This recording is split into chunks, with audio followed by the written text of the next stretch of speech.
One of the biggest questions that I get from students is, how do I get started and where do I go from here? And what I do oftentimes, most of the time, is a really good practice where I really get my students to talk about what their goals are. And, for example, let's say it's to have $1 million net worth in 3 years.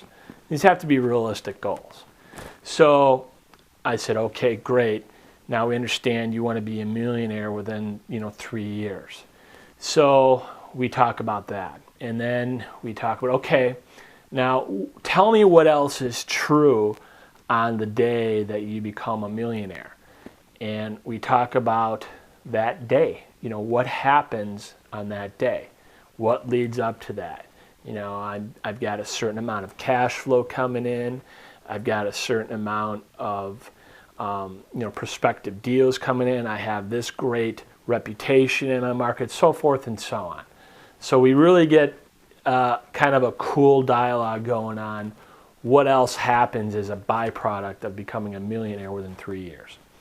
So then we kind of quickly turn the tables and say, okay, tell me what's not working for you right now in that effort to become a millionaire within 3 years. So then we talk for an hour or so about all the things that aren't working in their business to that goal. And then what I do is I take, like the top 10 and we talk about what those are. And then we outline what they are, and then we talk about, okay, what can you do this week about not having any deals? What can you do this week about not having any money?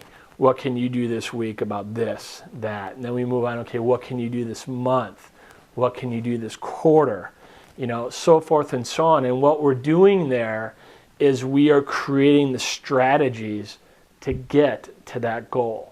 And for whatever reason, this process works really well with students, and people just get this, and we are kind of off to the races on that goal.